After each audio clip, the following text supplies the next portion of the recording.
오늘은 마태복음 12장에 있는 말씀을 보도록 하겠습니다. 마태복음 12장 38절로부터 있는 말씀을 제가 읽도록 하겠습니다. 그때에 서기관과 바리새인 중 몇 사람이 말하되 선생님이여 우리에게 표적 보여주시기를 원하나이다. 예수께서 대답하여 가라사대 악하고 음란한 세대가 표적을 구하나 선지자 요나의 표적밖에 보일 표적이 없느니라. 요나가 밤낮 사흘을 물고기 뱃속에 있었던 같이 인자도 밤낮 사흘을 땅속에 있으리라. 네, 여기까지만 먼저 읽겠습니다. 네, 오늘 이 표적 시대소망 44장에 보면 제목이 참된 표적이라고 하는 그런 제목으로 우리 선지자가 말씀을 기록하고 있습니다. 참된 표적. 예수님께서는 서기관과 바리새인들이 표적을 보여달라 할 때 이제 내가 너희들에게 보여줄 표적은 뭐밖에 없다고요? 요나의 표적밖에 없다. 네, 요나가 밤낮 사흘을 고기 뱃속에 있었던 것처럼 인자도 땅속에 십자가의 죽으심으로 땅속에 묻혔다가 부활할 것에 대한 이 표적밖에 이제 너희들에게 더 보여줄 것은 없다. 예수님이 부활이 가장 큰 표적이 될 것을 이야기하고 있습니다.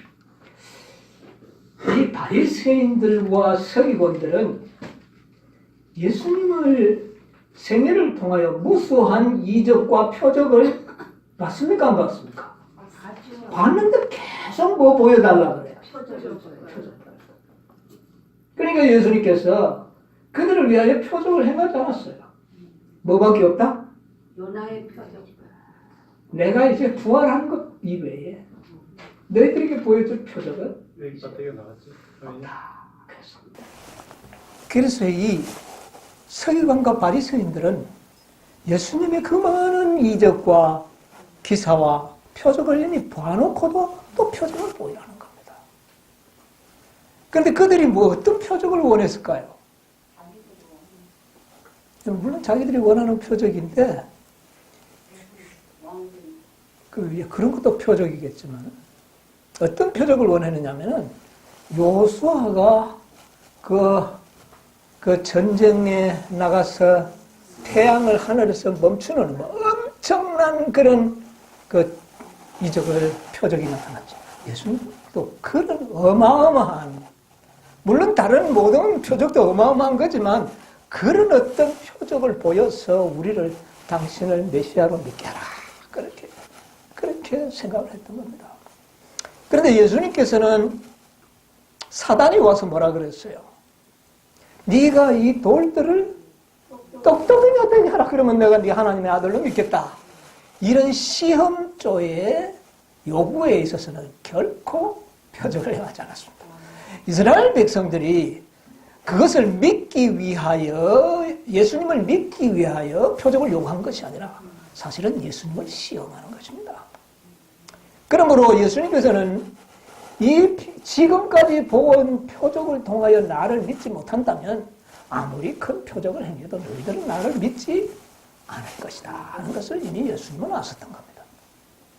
여러분, 우리가 이런 예수님의 말씀 가운데 그런 게 많이 있죠. 나사로의 비유가, 그 부자와 나사로의 비유 보면 나사로가 지옥에 가서 뭐라고 요구합니까? 나를 좀 보내가지고 우리 형제들 이곳에 오지 않도록 좀 해달라. 그래 하니까 예수님께서 뭐라고 말씀하셨어요? 모세와 선지자의 글을 보고 나를 믿지 않으면 죽은 자가 살아가도 믿지 않을 것이다 하는 그런 말씀과 일맥상통하는 말씀이 되는 것입니다. 어쨌든 이 참된 표적을 행해달라고 하는 이 장을 통하여 마지막 선지자께서는 세 가지의 사건을 여기에 기록하고 있습니다. 첫 번째는 이 44장에 보면 기머거리를 고친 사건이 나옵니다. 기머거리를 고쳤고 그 다음에는 보리떡 7개를 가지고 4,000명을 먹이는 표적을 행하셨습니다. 전번에는 5개고 이번에는 몇 개입니까? 7개의 보리떡을 가지고 4,000명을 먹이는 사건이 있었습니다. 그 다음에 또 어떤 일이 있느냐면 그 다음에 이 서기관과 바리새인들을 통해서 언쟁을 벌이는 가운데 우리에게 뭐를 보여달라? 표적을 보여달라. 그러면 이미 4,000명을 7개의 떡을 가지고 먹인 것만 해도 충분합니까? 안 합니까? 그런데 또 왔는데 표적을 보여달라.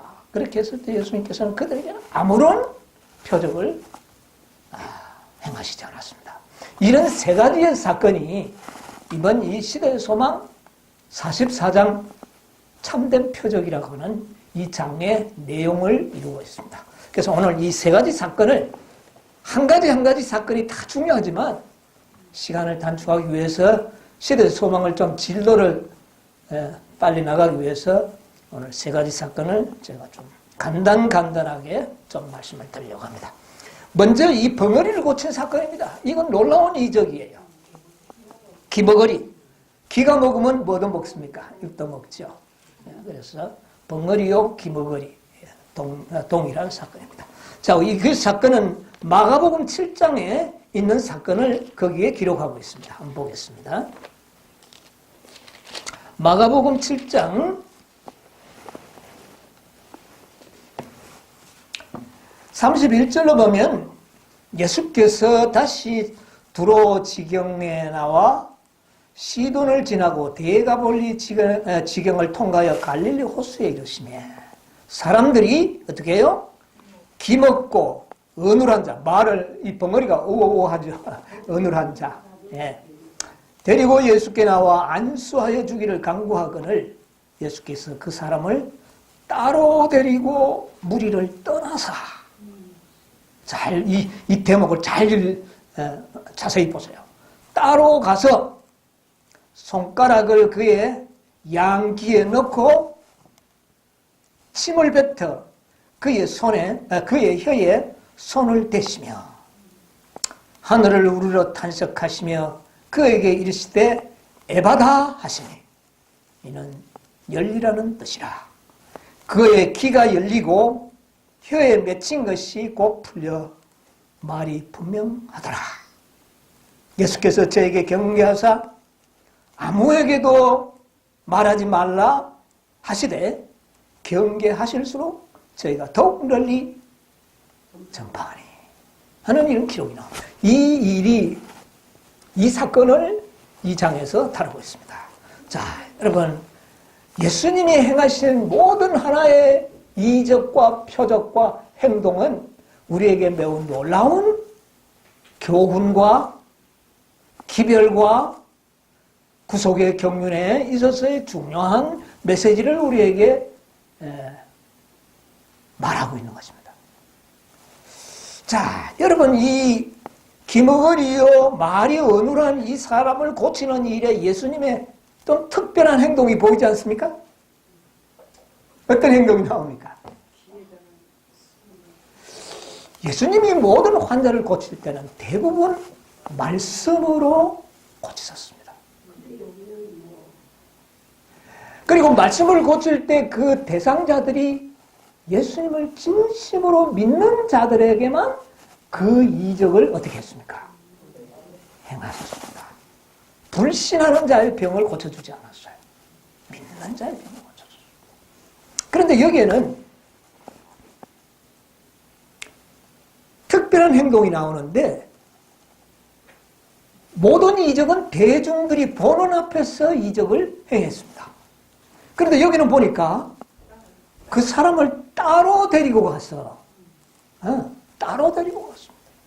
아무도 보지 않는 좀 한적한 곳에 데리고 가서 그의 귀에다가 손가락을 넣고 그 다음에는 예수님의 손에 침을 뱉어서 그 벙어리의 혀에 갖다 대시면서 뭐라고 말씀하십니까? 에바다 열리라. 그러니까 귀가 열리고 말이 어떻게 했었습니까? 똑똑해졌습니다.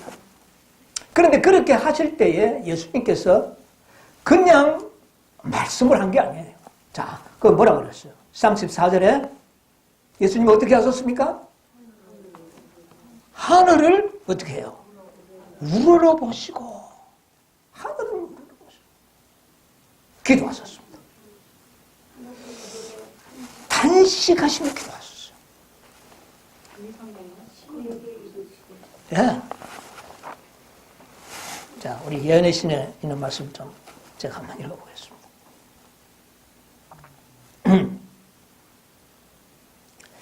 예수께서, 이것은 시대소망 404페이지에 있는 말씀인데, 당신의 쌍례대로 말씀만 가지고 그 사람을 고치지는 아니하셨다. 예수께서 그를 그의 군중에서 따로 데리고 가셔서 손가락을 귀에 끼워넣고 그 혀에 손을 대시며 하늘을 우러러 보시고 진리를 향하여 열지 아니하는 귀와 구주를 시인하기를 거절하는 혀를 생각하시고 탄식하시다. 여러분, 이 환자를 고칠 때 예수님께서는 우리에게 귀중한 메시지를 전달하고 있습니다. 이스라엘 백성들이요, 예수님의 말씀을, 진리를 듣고 사실은 마음에 깨달아졌나요? 안 깨달아졌나요? 이해가 됐습니까? 안 됐습니까?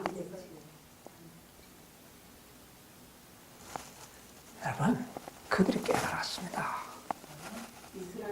그들은 성령이 세미한 음성으로 이해하는 것을 알았지만 그 말씀을 듣기를 거절하면서 그 기회를 거절해버린 것입니다. 그 깨달음 자체를 거절한 겁니다.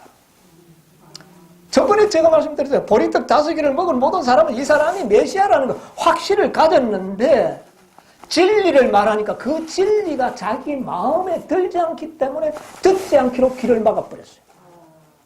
그리고는 그 진리를 거절해버린 겁니다. 그러니까 성령이 떠나니까 그 진리를 잊어버리니까 모르는 것이에요. 그래서 마치 전혀 깨닫지 못한 것처럼 되어버리는 겁니다. 여러분, 만약에 진리를 전혀 이해하지 못했다면 심판이 이루어지지 못합니다. 무슨 말인지 아세요? 네. 그런데 그들이 그 진리를 듣고 깨달아지지만 그 진리가 자기 마음에 들지 않으니까 길을 막아버리는 겁니다. 길을 막아버려요. 그래서 안 들으려고 하는 거예요. 그리고 그 깨달음을 시인하기를 거절하는 겁니다. 입으로. 이게 모든 인간들이 심판받는 이유가 되는 거예요. 야, 나는 안 들었다는 거죠. 그러나 사람들에게는 통하지만 성령께서는 그들에게 이야기하십니다. 무슨 말인지 아시죠? 예수님께서 하늘을 우러러 기도하는 일이 몇 번 있었습니다. 몇 번 있었어요.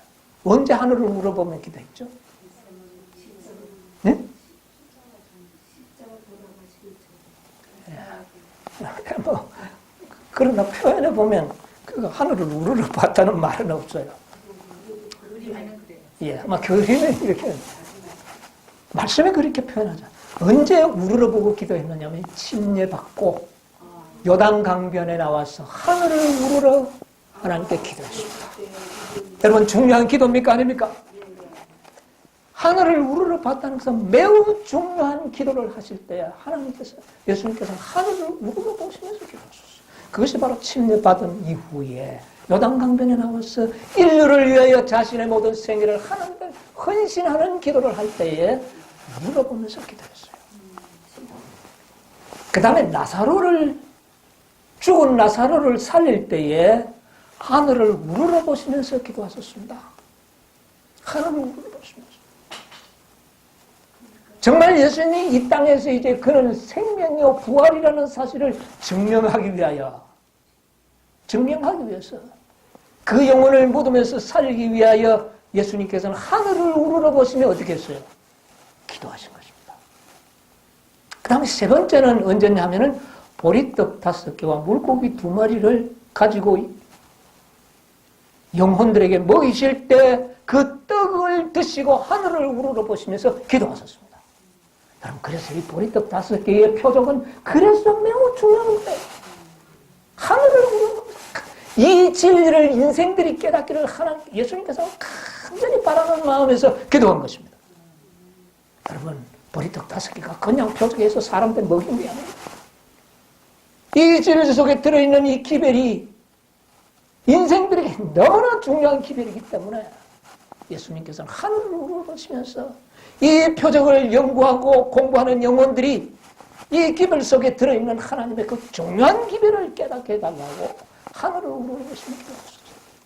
그런데 오늘 말씀 드리려고 하니 떡 7덩어리 기도할 때는 그냥 기도했어요. 그냥 축사를 소원해줬어요. 우러러보겠다는 표현이 없습니다. 그 다음에 또 이제 하늘을 우러러보면서 기도한 장면이 요한복음 17장에 제자들을 위하여 특별한 중보의 기도할 때 하늘을 우러러보면서 기도하셨다는 장면이 나옵니다. 그런데 그 하늘을 우러러보면서 기도한 장면들이 제가 찾아보니까 다 중요한 거예요. 너무너무 중요한 거예요. 네. 그런데 이 기머거리의 환자를 고치는 이 환자를 보면서 낫게 하시는 이적을 행할 때 하늘을 우러러보며 탄식하며 기도하는 장면이 나온다는 것. 그러면 이 환자를 고치는 일에 있어서 우리 인생들이 깨달아야 할 중요한 메시지가 있다는 것을 우리가 생각해야 되는 것입니다. 여기서 우리가 생각하는 것은 예수님께서 말씀만 가지고 그냥 고칠 수도 있습니다. 그러나 예수님께서는 그 사람을 데리고 한적한 곳에 가셔서 좀 특별한 행동을 합니다. 그 이유는 뭘까요? 우리에게 주의력을 새롭게 가지도록 하는 겁니다. 통상적인 상례를 떠나서 한 거예요. 그리고 귀에 손가락을 넣습니다. 혀에 그의 손을 대서. 그래서 그리고 그는 하늘을 우러보면서 기도하시면서 어떻게 합니까? 그를 병을 고쳐주는 겁니다. 이것은 정말 예수님께서 인생들에게 간절히 바라는 소원을 여기에 내용을 포함하고 있는 겁니다. 정말 예수님께서는 내가 너희들에게 전하는 이 복음을 들으라는 것입니다. 듣는 귀가. 너희들이 내 말을 좀 들었으면 좋겠다. 그래서 예수님의 표현 가운데 보면 귀 있는 자들은 뭐하라? 들을지어다. 귀 있는 자들은 들을지어다. 바로 이 말입니다. 그래서 뭐가 좀 열리기를요? 진리를 듣는 귀가 열리기를 예수님께서는 그렇게 원하신다는 것입니다. 여러분이요, 예수님이 원하시는 것은 우리가 진리의 말씀을 듣는 것보다 더 좋아하는 것은 없습니다. 우리의 믿음이 어디에서 나옵니까? 들으면서 나옵니다. 뭐를 들으면서? 진리를 들으면서 우리의 믿음이 생겨나는 것입니다.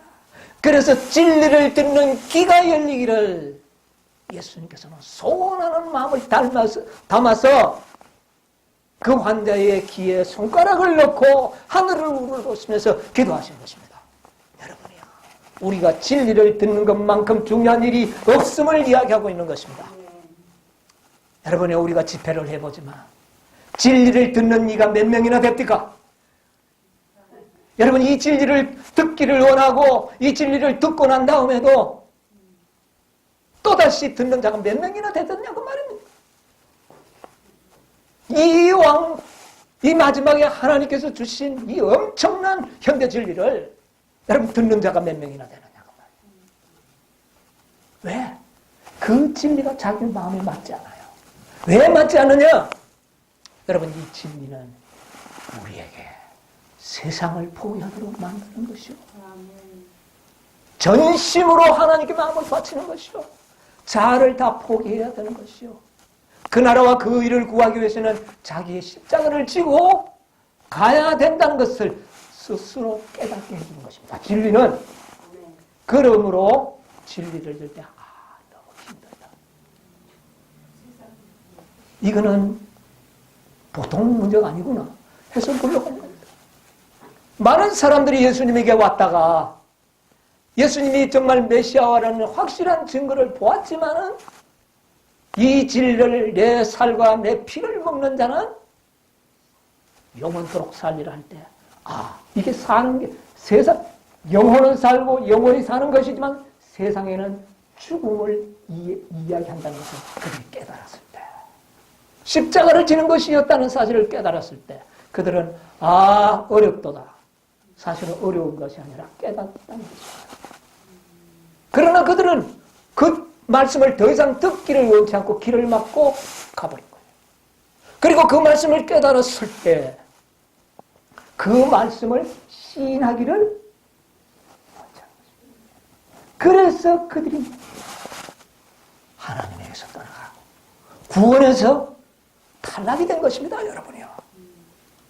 그래서 그들은 성경이 거절했기 때문에 그 빛은 더 이상 그의 심령에 남아있지 않았기 때문에 전혀 듣지 못한 것처럼 그런 상태가 되어버린 것입니다. 여러분이요, 예수님께서는 그때나 이 마지막 때에도 진리를 사랑하는 것 같지만은 자기의 마음에 맞는 진리는 듣지만은 진리 자체를 사랑하는 사람이 그렇게 많지 않다는 것을 아시고 간절한 마음으로 그는 이 병자를 고치실 때 하나님께 아버지시여, 이 진리를 듣는 일에 귀가 열리도록 해달라고 하는 간절한 기도를 한 겁니다. 그 기도에 의하여 여러분이 지금 이 자리에 있는 것입니다. 그리고 진리를 시인하도록 마음으로 믿어 의에 이르고 입으로 시인하여 구원에 이르고, 그래서 귀가 열리고 나면 말이 나오죠. 우리가 듣는 귀, 진리를 사랑하는 귀, 그 귀가 열리면 진리를 시인하게 되는 것입니다. 그러면 구원에 이르는 것이래. 그래서 모든 인생들이 정말 이 마지막 때 이 영원한 구원을, 나아가서는 이 땅의 구속의 열매들로서 정말 하나님께 추수되는 그런 영혼이 이 땅에서 탄생되기를 간절히 바라는 마음에서 하늘을 우러러 보시면서 이 병자를 고친 겁니다. 이 병자가 고치기가 더 힘들어서 그렇게 한 게 아니에요. 여러분이요, 우리 주님께서는 이 환자를 이렇게 고쳤습니다. 환자가 입이 풀리고 귀가 들리니까, 입이 풀리니까 어떻게 되겠습니까? 기뻐서 날뛰죠. 그러니까 예수님께서 가서 다른 사람에게 말하지 마. 그런데 입이 열리고 귀가 열리고 입이 열려버리면 닫을 수가 없어요. 이게 전도입니다. 이게 전도예요. 이것도 이야기하지 말라고 하는데 이 자가 가서 동네 가서 동네방도 돌아다니면서 이야기를 했는데 엄청난 사람들이 몰려온 겁니다. 여러분, 이 지역이 대가볼리가 어디 있냐면은 거라사의 사기 들린 그 지방이 바로 대가볼리지요. 그때 돼지떼가 다 어떻게 되어버렸습니까? 몰살당했죠. 그러니까 그 주민들이 어떻게 했죠? 예수님 보고, 아유, 예수님, 우리 마을에는 다시는 오지 마십시오. 이렇게 한 겁니다. 그래서 예수님께서 떠나갔어요. 여러분, 의혹이 있죠? 왜 돼지떼를 그렇게? 예수님께서는 그 많은 돼지떼를 몰살시키는가? 그것을 왜 허락하셨는가? 그리고 난 다음에 예수님이 이 지역을 다시 방문한 겁니다. 지금 바로 이 지역이에요. 이 마을이었다 그 말입니다. 그러니까 벙어리가 가서 외치죠. 작년에 와서 돼지떼를 몰살됐는데 그 사기 들린 자가 그 마을에서 가만히 있었겠습니까? 그는 예수님의 삶 표적의 증인으로서 모든 사람들이 세월이 지나니까 돼지 죽은 것은 죽은 거고 누구와 한번 만나보고 싶을까요? 예수님 한번 만나봤으면 좋겠다. 이런 마음을 가지고 있는 차지에 이 벙어리가 가서 외치니까 모두가 나온 겁니다. 그 동네 사람들이 몽땅 다 나온 거예요. 예수님을 말씀을 듣기 위해서. 그런데 나올 때 그냥 나온 게 아니고 도시락을 몇 시간 듣고 가려고 온 게 아닙니다. 이 벙어리의 전도를 받은 그들은 진리를 듣기 위하여 길을 열었던 겁니다. 그래서 그들이 4,000명이라고 그러는데 남자만 4,000명이니까 여자와 아이들을 보태면 이것도 역시 약 만 명이 가까운 수제가 되는 것이죠. 이런 많은 사람들이 그 거라사 지방에서 예수님께 말씀을 듣기로 나왔는데 음식 도시락을 사들고 왔다는 겁니다. 이건 뭡니까? 뭐 하루 이틀 계속 들을 계획을 가지고 온 거예요. 그런데 이 성경에 이 말씀을 이제 또 기록을 하고 있습니다. 여러분, 우리 마태복음 15장의 그 역사를 잠시 좀 성경을 읽고 제가 좀 말씀을 드릴게요. 15장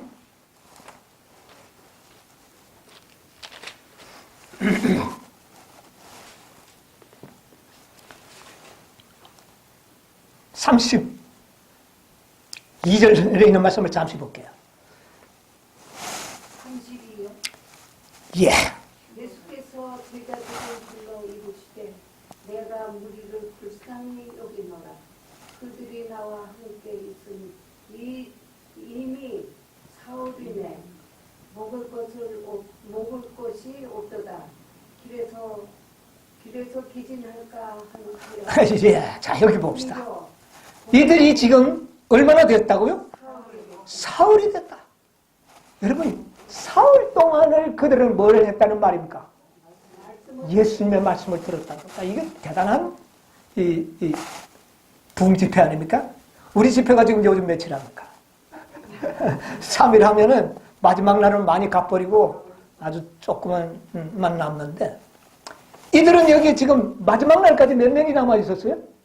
4,000명이 지금 3일 동안 예수님의 말씀을 듣고 가지고 왔던 도시락 조금씩 아껴 먹었는데 이제 다 어떻게 됐어요?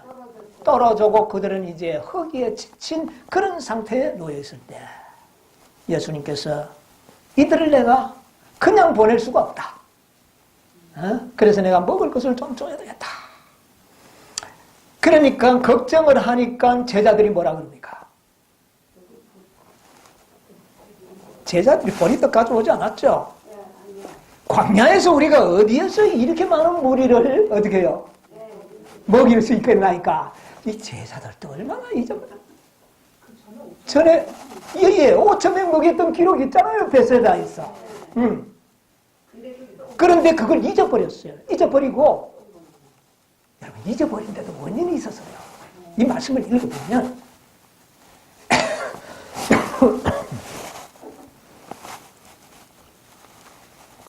5,000명을 먹일 때 공중들은 대부분이 유대인이었습니다.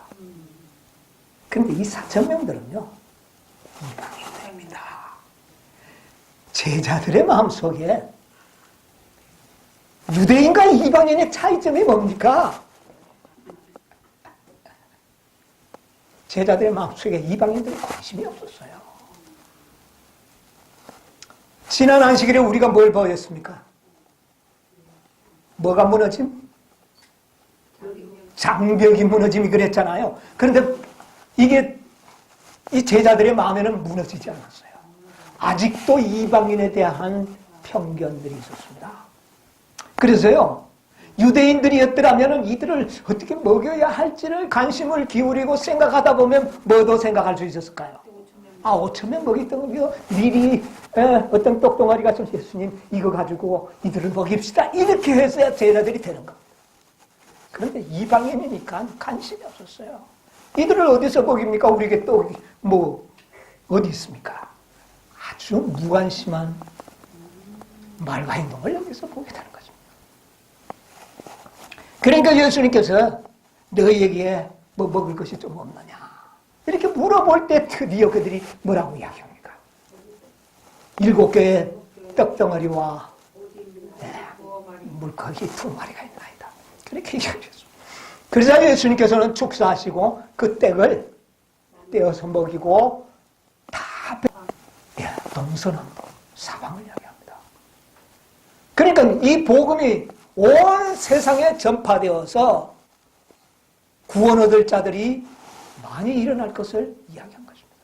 4,000명이라는 것은 동서남북 모든 사람들을 대표하는 사람들, 동서남북 이렇게 우리가 의미를 부여해 볼 수 있다는 것이죠. 이 복음이 동서남북에 다 퍼졌습니까? 안 퍼졌습니까? 퍼졌죠. 4,000명이나 먹고 또 몇 강주리가 남았어요? 7강주리. 완전한 복음은. 여러분, 이 복음은요, 아무리 전해도 완전하지만 없어지지 않았습니다. 부족하지 않는다는 거예요. 여러분, 이 복음은 충분하게 우리를 위하여 준비되어 있습니다. 그래서 이런 여러 가지 의미를 부여해서 우리가 은혜를 받을 수도 있는 것입니다. 그러므로 보리떡 5개와는 좀 다른 의미로 이것을 해석되어야 한다는 것입니다. 왜? 뭐가 달라졌기 때문에. 청중이 완전히 다릅니다. 한 번도 복음을 듣지 못한 사람과 이미 지식을 많이 갖고 있고 제자들, 특별히 구속의 경륜을 성취해야 했던 그 제자들은 이 5개의 보리떡을 통하여 깊은 진리를 깨달아야 했던 것입니다. 여러분, 이런 의미가 있다는 것을 여러분께서 이해하시면 매우 좋은 그런 이해를 갖게 될 것입니다. 그래서 이것이 바로 대가볼리라고 하는 거라사 지방에서 있었던 일이었다는 것입니다. 그래서 예수님께서 돼지떼가 몰살당하는 것을 허락해서 그 동네 사람들에게 비난을 받았지만 그 다음에 방문했을 때는 전혀 다른 결과를 이미 예수님께서는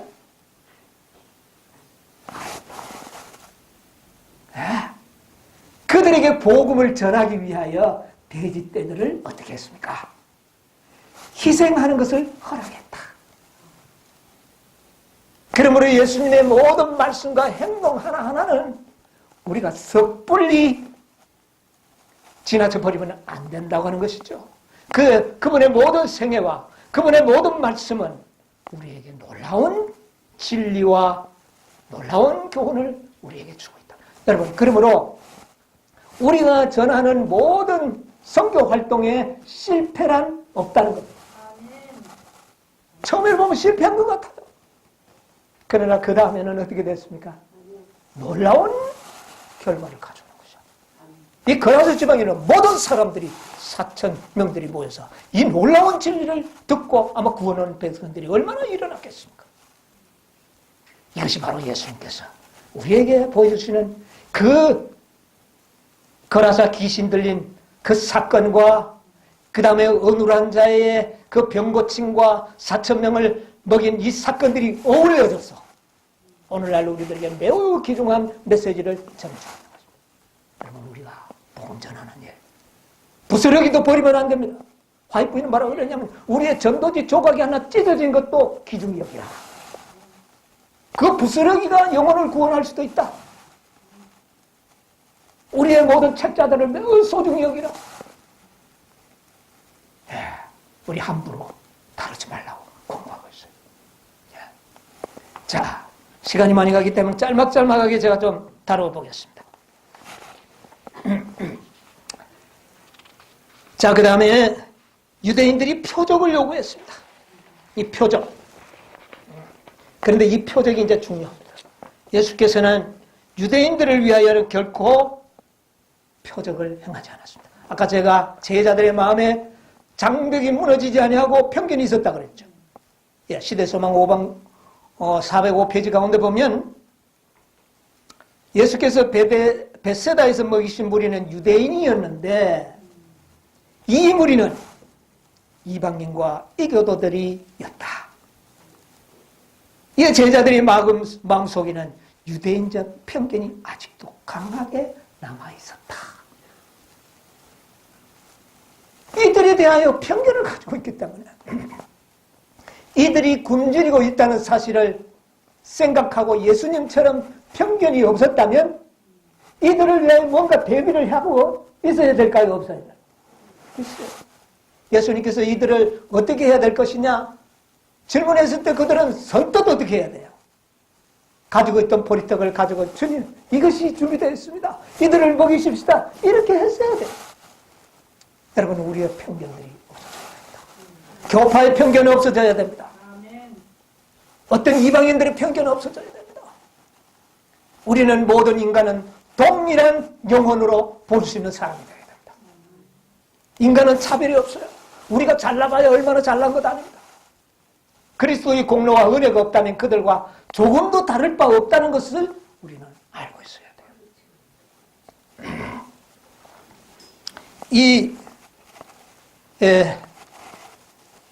유대인들이 그 엄청난 표적들을 보고 난 다음에도 그들은 또 표적을 보여달라고 했을 때 어떤 표적을 보기로 했느냐 아까 말씀드렸지만 여기 보면 시대소망 405페이지 6페이지 가운데 보면 그들은 하늘로부터 온 표적을 요구하였다.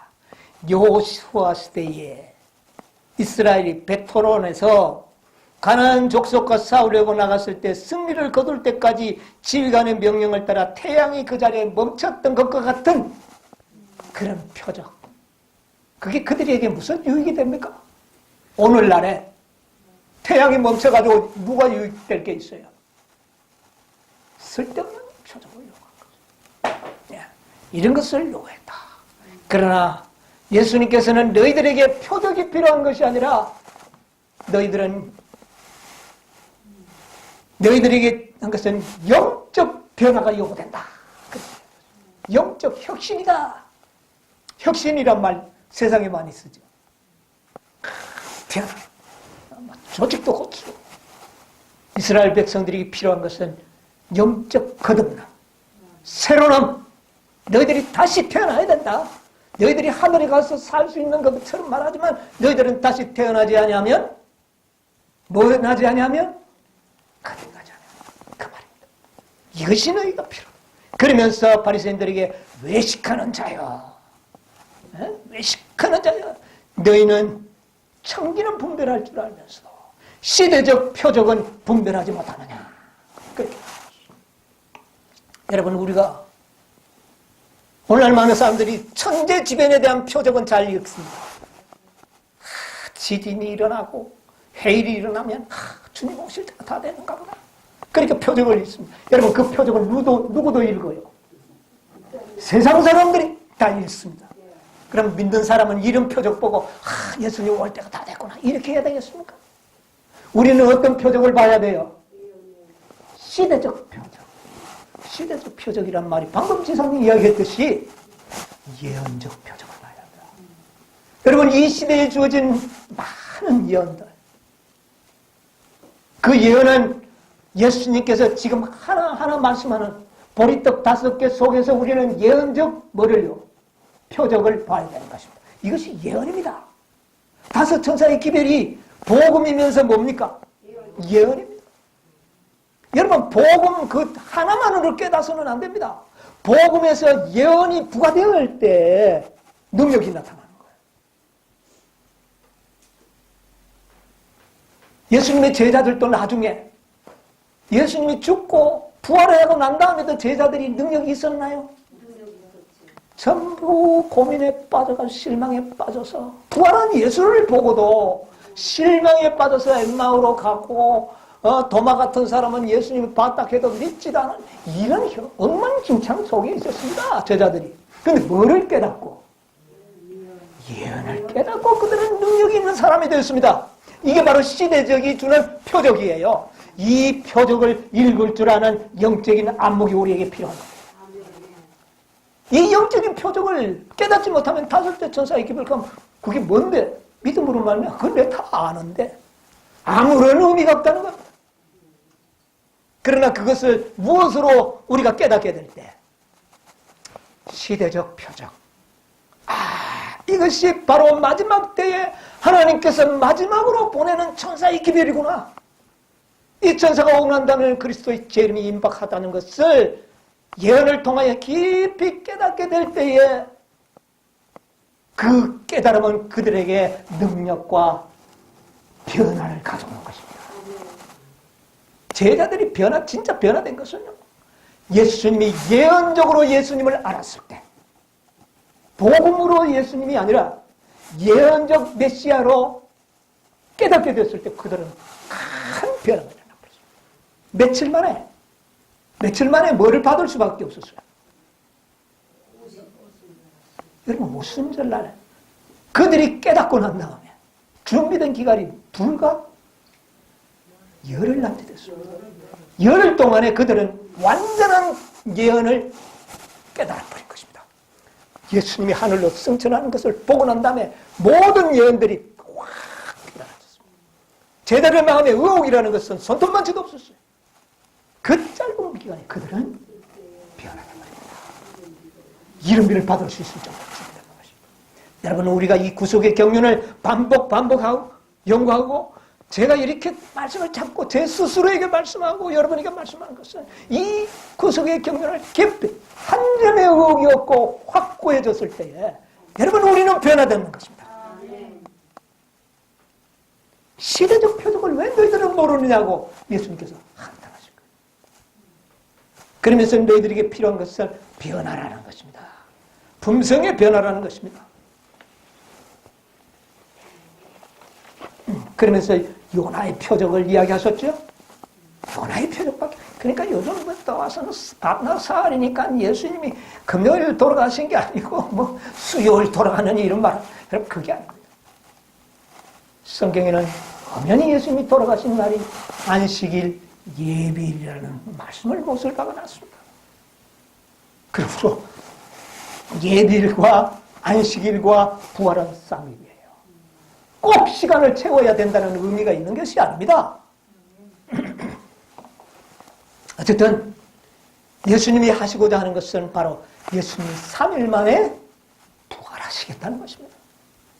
이 표적밖에 너희들은 이제 더 내가 보여줄 게 없다. 그렇게 이야기한 것이죠.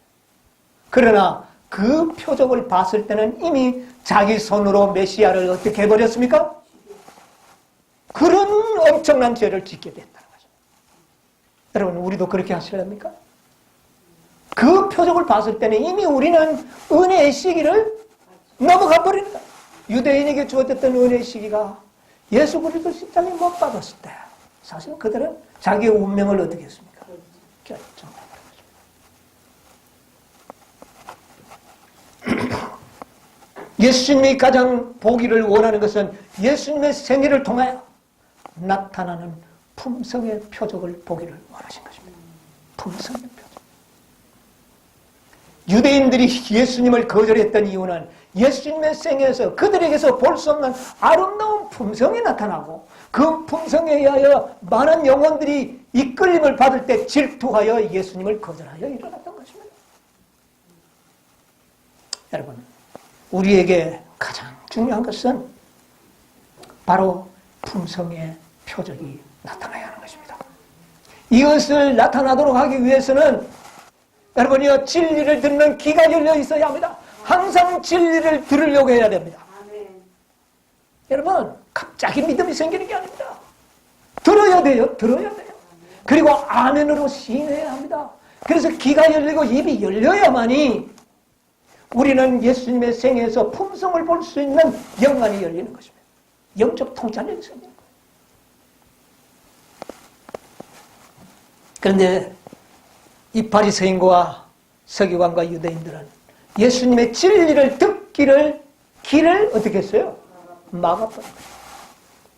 그리고 옳다고 깨달음이 왔을 때도 입으로 시인하기를 원치 않아요. 여러분요, 우리는 그런 우를 범해서는 안 되는 겁니다.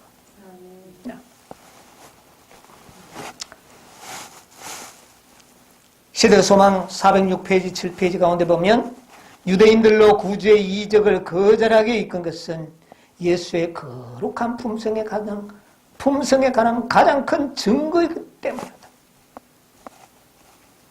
예수님의 이적의 가장 큰 의의는 그 이적들이 인류의 축복을 위하여 행해졌다는 사실에서 볼 수 있다.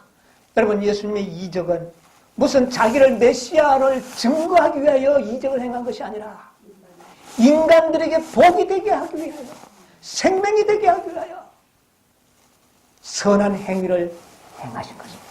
여러분, 예수님의 이적은 선한 행위입니다. 무슨 말인지 아세요?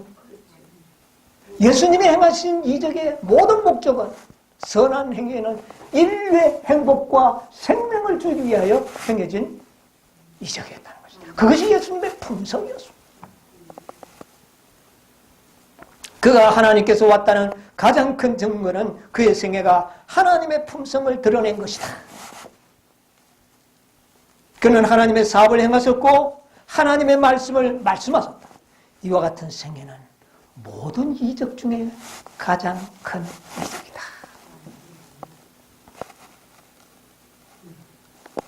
품성이 가장 큰 이적을 받아요. 예수님께서는 사단의 게임에 빠져 이적을 행한 적이 없어요. 자기가 메시아라는 어떤 외적인 그런 증거를 위하여 표적을 행한 적이 한 번도 없어요. 제자들은 어떻게 생각하는지 압니까? 예수님은 여호수아가 하늘의 태양을 멈춘 거 이적을 행했는데 예수님은 그런 이적 행할 수 없을까요?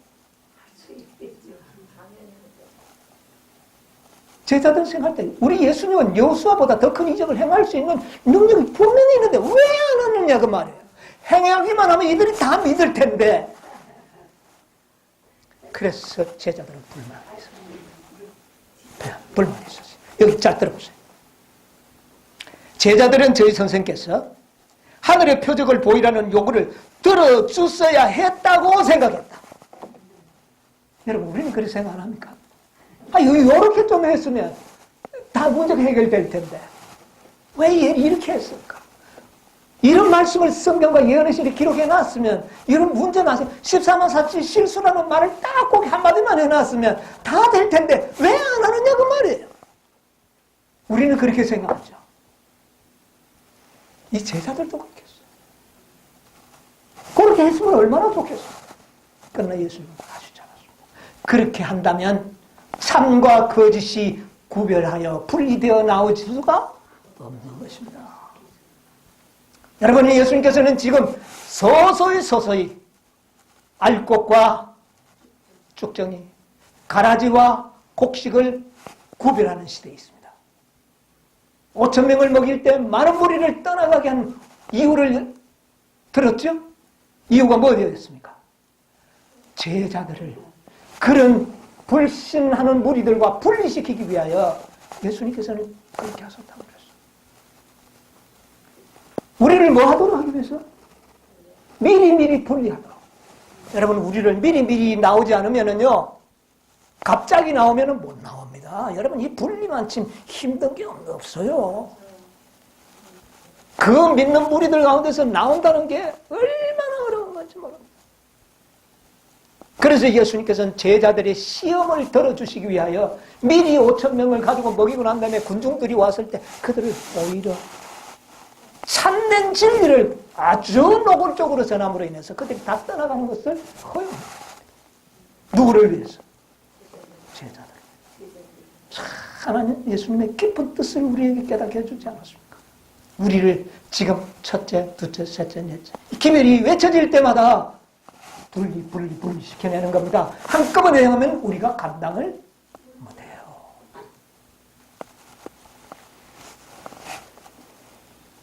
시대소망 407페이지에 보면은 우리의 마음에 일어나는 변화, 인간의 품성의 변화는 또 우리의 언행일치의 생애는 하나의 큰 이적이다. 여러분이 우리에게 조금의 변화가 있습니까? 있다면 그것은 너무나도 큰 이적입니다. 그것은 여러분의 생의 노력의 결과가 아니라 하나님께서 베푸시는 이적의 결과라는 사실을 기억하시기 바랍니다.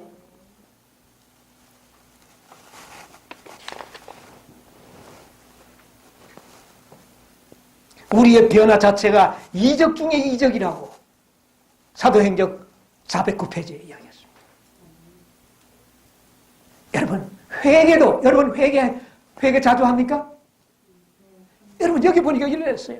전도법 289페이지 보면 인간의 영혼이 회개하는 문제를 가볍게 다룰 성질이 것입니다. 회개는 거룩한 능력에 이루어지는 가장 큰 이적이다.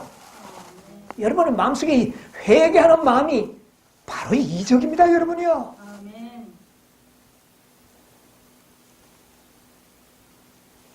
그 다음에 이거는 교육 171페이지에 있는 말인데요. 많은 사람들은 말씀의 능력으로 잿된 습관의 사슬을 끊어버렸다. 뭐가요? 말씀의 능력. 그리고 이기심을 버렸다. 하나님을 모독하던 자가 경외하게 되고 주정뱅이가 순을 끊게 되고 방탕자가 순결해졌다. 사단의 형상을 지녔던 영혼들이 하나님의 형상으로 변화된다. 이 변화는 그 자체가 이적 중에 이적이다. 말씀으로부터 오는 변화는 뭐로부터 오는 변화? 변화가 어디서 온다고요? 말씀. 그래서 말씀을 듣는 겁니다. 여러분 변화받기를 원하십니까? 진리를 듣기를 즐겨하시기 바랍니다. 도시락을 사들고 3일을 굶주림을 움켜쥐고 진리를 들었던 그들처럼 여러분 우리도 진리를 듣는 귀가 열려야 합니다. 그래야 입이 열립니다. 말씀으로 말미암아 오는 변화는 말씀의 가장 깊은 오묘 중에 하나다. 여러분 오늘 우리의 귀가 열리게 되시기를 바랍니다. 우리의 입이 열려야 되겠습니다. 그래서 우리는 이런 자들은 입을 닫을 수가 없게 됩니다. 여러분 이들은 말씀을 사랑했기 때문에 3일 동안 생명의 떡을 먹었습니다. 여러분이 우리가 말씀을 간절히 사모해야 돼요. 이 말씀에 의하여 우리가 변화를 받게 될 것이고 이 말씀에 의하여 우리가 모든 이적은 행해질 것입니다. 여러분 손가락 꼽았다고 나는 것이 아니었습니다. 그것은 우리에게 교훈을 주기 위해서 그랬고 능력은 어디에 있었습니까? 말씀에서. 에바다 열렸다. 이 말씀에 의하여 그가 고침을 받은 것처럼 우리가 말씀, 진리에 의하여 고침을 받게 될 것입니다. 그러므로 우리는 진리를 사모해야 됩니다. 진리와 함께해야 하는 것이에요. 그래서 진리가 귀중한 것입니다.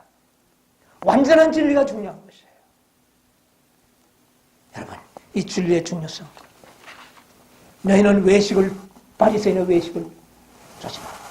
여러분, 오늘날 이 세상은 전부 외식적인 믿음이 섞여져 있습니다. 복음 속에 외식이 다 들어있습니다. 인간들에게 보이기 위해서 자기가 좋아하는 어떤 진리를 탐구하는 사람들은 많이 있지만 진리 그 자체를 사랑하고 진리를 위하여 모든 것을 희생할 수 있는 그런 믿음의 사람을 찾아보기란 그렇게 쉬운 것이 아닙니다. 여러분이 우리는 진리는 사랑하는 자들이 되시기 바랍니다. 이것이 이적 중에 이적을 딴 사람에게 이적을 행하면 뭐합니까? 나에게 이적이 일어나야 되지 않겠습니까? 진리가 그렇게 해줄 것입니다.